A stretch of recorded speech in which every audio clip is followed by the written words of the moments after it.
મહેસાણામાં તંત્રએ ફરી બુદ્ધિનું દિવાળું ફૂક્યું છે। આંબેડકર બ્રિજ ઉપર ભારે વાહન રોકવા લગાવેલી રેલિંગ મુસીબત બની રહી છે। આંબેડકર બ્રિજ ઉપર ભારે વાહનો પ્રવેશે છે અને અધવચ્ચે તે ફસાય છે। બ્રિજની એક તરફ રેલિંગની ઊંચાઈ વધુ છે અને બીજી તરફ રેલિંગ નીચી છે।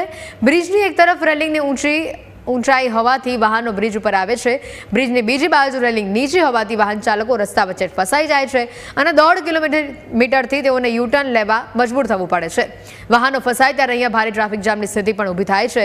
અકસ્માત રોકવા લગાવેલી રેલિંગ હવે લોકો માટે મુસીબત બની રહી છે।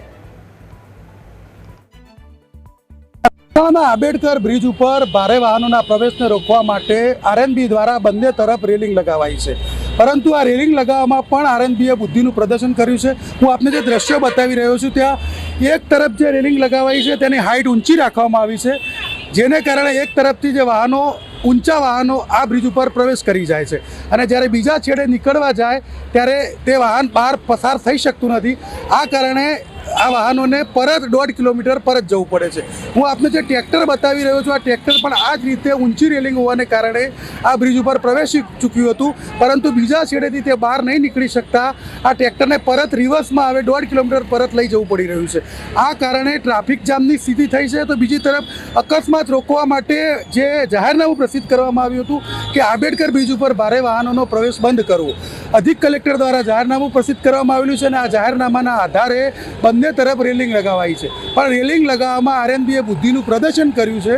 એક તરફ રેલિંગની હાઇટ વધારે રાખવામાં આવી છે તો બીજી તરફ રેલિંગની હાઇટ ઓછી રાખવામાં આવી છે અને રેલિંગની એક તરફ હાઇટ ઓછી હોવાને કારણે ભારે જે ઊંચા વાહનો છે, હાઇટવાળા વાહનો છે તે પ્રવેશી જાય છે અને બીજા છેડે આવતા વાહનો ફસાઈ જાય છે અને આ કારણે જે સમસ્યા એવી સર્જાય છે કે ટ્રાફિક જામની સ્થિતિ સર્જાય છે। 1.5 કિલોમીટર સુધી વાહનને પરત રિવર્સમાં લઈ જવું પડે છે, એટલે કે જે ટ્રાફિક જામ ન થાય, અકસ્માત ન થાય તે માટે જે વ્યવસ્થા ઊભી કરવામાં આવી હતી એ વ્યવસ્થા લોકો માટે મુસીબતનું કારણ બની ગઈ છે। આમ છતાં આરએનબીએ પોતાની ભૂલ સુધારવાને બદલે આ પ્રકારના દ્રશ્યો મહેસાણામાં રોજ જોવા મળી રહ્યા છે। રેલિંગની હાઇટ એક તરફ વધારે રાખવામાં આવી, બીજી તરફ ઓછી રાખવામાં આવી છે। Kamlesh Raval, news capital, Mehsana.